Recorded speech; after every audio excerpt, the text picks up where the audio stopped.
Choose your fighter. Fight!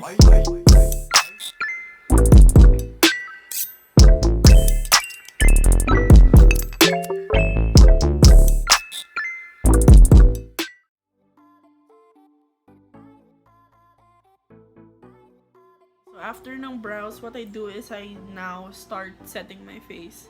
So I start with some loose powder. So ang inuuna kong iset is yung brows ko, yung nose ko, yung eye bags ko, and basically my T-zone. Yung alam kong super nagsisweat during the day, yun yung una kong sineset. So what I have here is my Laura Mercier Secret Brightening Powder for under eyes. So I use that to bake, and then I just get like a regular sponge, just bake away. For those of you who want to try baking, you don't have to buy the expensive brands, to be honest. And not just in regards to like baking powder, translucent powder, not just in terms of this, but like in any of the makeup products we have. I don't think na it depends on the brand, because a lot of people make really good, a lot of people make their looks work kahit na affordable yung gamit nila. So I don't think the brand of the product really matters. So what I do is, I just press it on there. I make sure na I press it onto my face properly, kasi nga I know na parang it's gonna sweat a lot in time.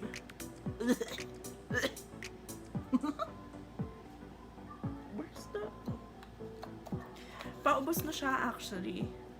But, it just proves na it's a really nice product. If you want to invest in a translucent powder, I recommend this brand talaga. So, yeah. What I set with the translucent powder is usually my T-zone, my chin,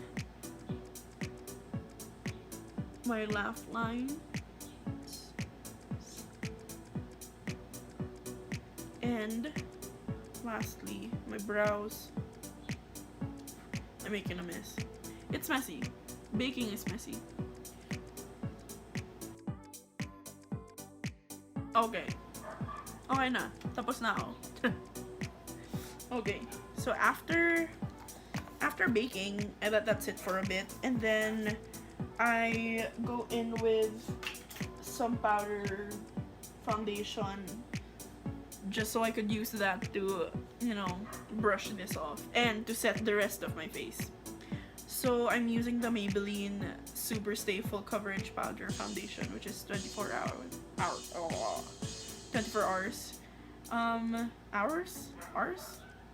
Shout out. Anyways, this specific product, naalala ko, binigay lang to sa akin ng friend ko, si Jessica Cabrera, because it wasn't her shade. So yeah, me and my other best friends and blockmates were really happy when she gave us some Maybelline products. So what I do is I get the fluffiest brush I have. Wait, let me show you guys this really cute. It's actually a pencil or pen holder. I like na sinasabi ko to habang nagbe-bake ako. It's really cute. It's from my best friend, Jessica Vasalio. Thank you. It's supposed to be a pencil or pen holder, but I decided to place my brushes. Okay, so what I do is I get the fluffiest brush I have. Paso, you wanna say hi? Oh. Okay, so what I do is I get the fluffiest brush I have and I just press it on there. And I just, work with the ones I didn't bake first. I think I inhaled some powder. Okay, and then after that, I don't bake for too long. I just, you know, press it on there real good. After that, I just brush off the excess. So, in short, parang I'm double baking and setting. Sometimes, kapag nakikita kong parang kulang yung blush ko, I go back with the Sunny's air blush and just pat some on na extra. But I think I'm okay now. Yeah, it's okay. So after setting my face, I go in with contour. So my contour powder is from Sephora. It's the Matte Perfection Powder Foundation. I didn't know what else to get when I was in Sephora back in the States. So I figured na kumuha na lang ako ng dark shade ng foundation para yun na lang yung pang ano ko, pang contour. Because I don't really contour that much. Sobrang minimal lang. Kaya I didn't wanna bother buying like contour stick or something. Because yun nga, light lang naman ako mag-contour. So this powder foundation, it's actually a really nice formula kasi isang dab mo lang sa powder mismo, marami na yung lumalabas. That's why I'm careful to use this. So for contour, I just put some here sa edge ng cheek ko, and I use just a little. So what I do is I use a little and then I drag it inwards later while I'm blending it. I remember before when I started like playing with makeup, I went ham on my contour na I used to pull it inward talaga towards my lips. So makikita mo talaga may brown na line sa cheeks ko. But you know, it's a learning experience. That's why I love playing with makeup. Because learning never stops when it comes to makeup. So, I also go in sa jawline ko because it is non-existent. So we gotta, you know, we gotta carve it out para makita. Don't worry, that's a lot, but I'm gonna blend it out later. I also go in sa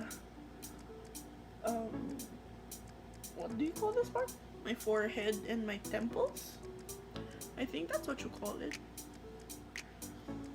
I don't put a lot because my forehead isn't that big naman, so we don't wanna, you know, shorten the forehead that much. And I go in with some on my nose as well, because my nose is cute, but sometimes I find it really big.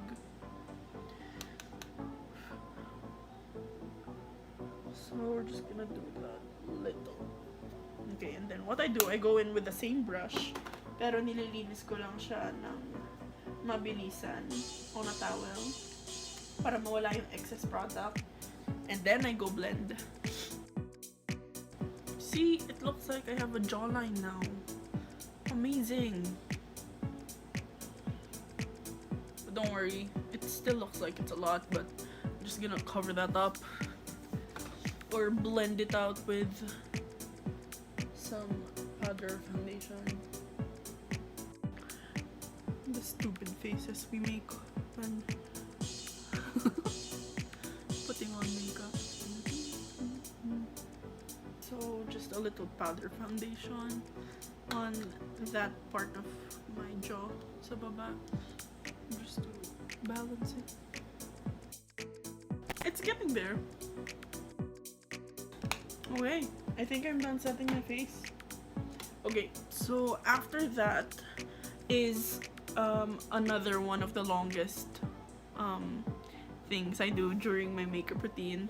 Okay, so next thing I do is I work on my lashes. So thankfully I was blessed with long lashes as well. So what I do is I actually just work with that, and I use 3 different mascaras.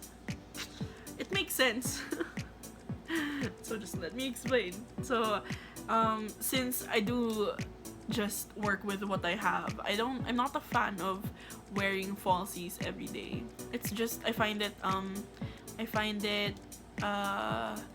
magastos and ma-effort, since you have to like use glue and everything. So I just make use with what I have.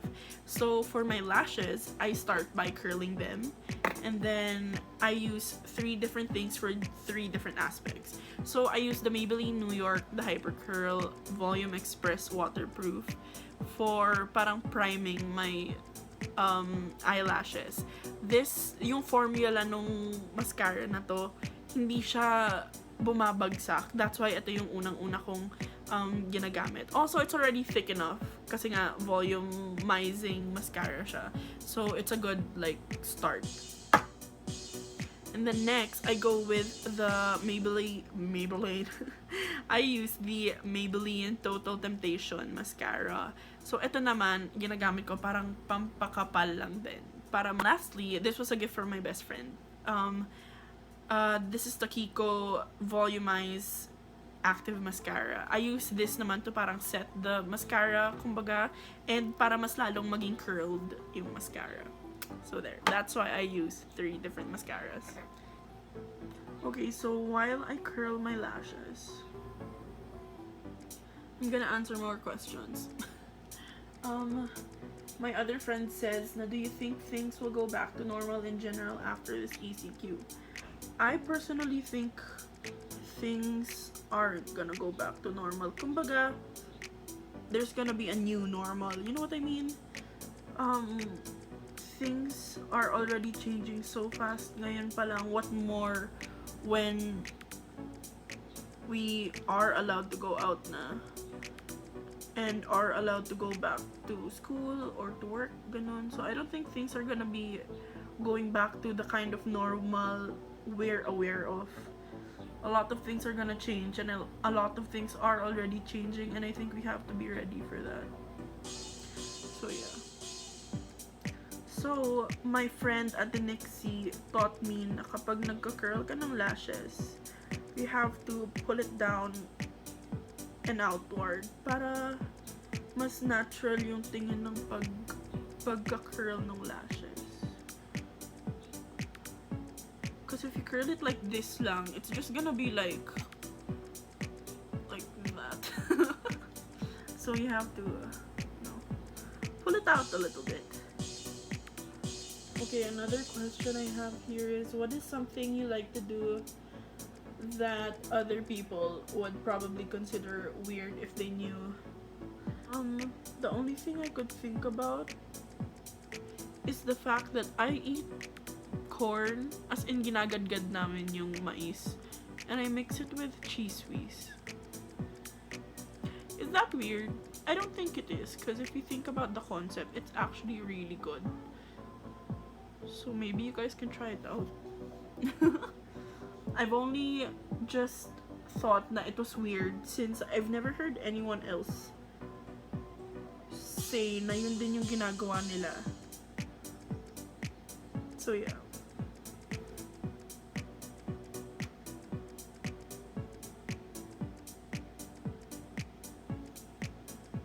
See the difference already? Okay. My best friend also asked me a question yesterday. Sabi niya, mag-name daw ako ng top 3 friends named Cheska. Tapos natawa ako. Kasi guys, 2 Cheska lang yung kilala ko. 2 lang yung Cheskang kilala ko. Si Cheska Basalio, my best friend. And si Cheska Cabrera, my other best friend.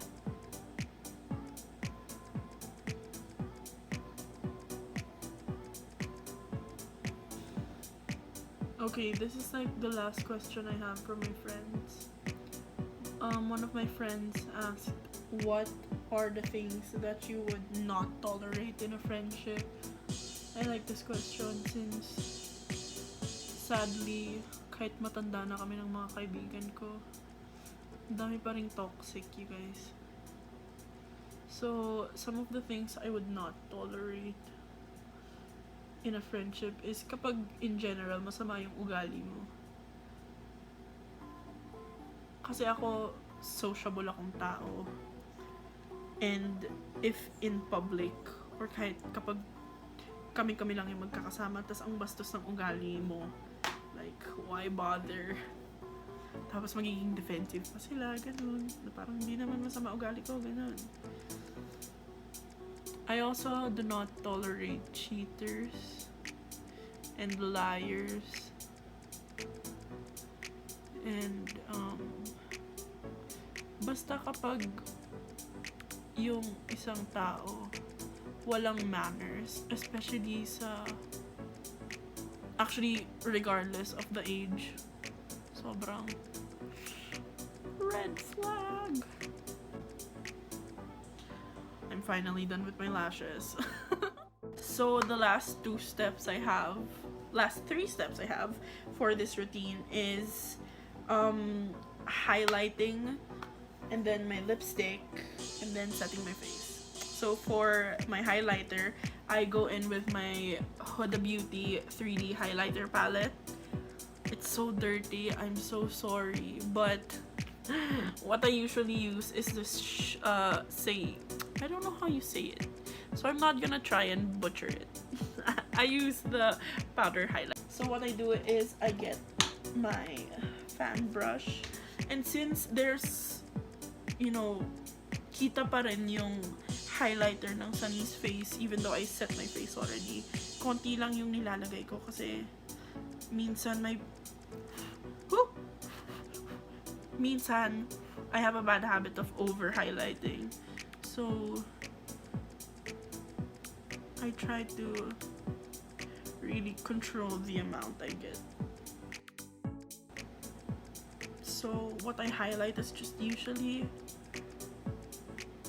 the usual, the cheekbones, the bridge of my nose, the tip of my nose, and my cupid's bow, but I use my finger for that.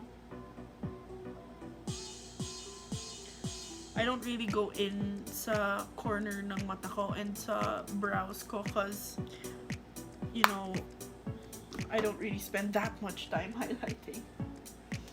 And then for my lipstick, I actually use the Sunny's Face Fluff Mate in the shade On Repeat, and I like it because it's very fitting with my skin tone, I think. That's what I like about Sunny's Face. Ang ganda nung shade range nila because it's very suitable for Filipinas talaga. And it's so creamy. Last but not the least, we're gonna set the face. So for my setting spray, I use the Glow Recipe Watermelon Glow Ultra Fine Mist. Ultra fine cause sobrang cute, cause ang liit nung butas nung sa spray, and you could feel na sobrang fine talaga nung lumalabas. Also, it smells like watermelon, so I love it. I also use this minsan sa skincare ko, but it's a really good setting spray as well. So for this specific product, you have to spray it close to your face since ang fine nga nung mist. So if you spray it like that, baka hindi na umabot sa face mo. So let that dry for a bit, and that's basically it.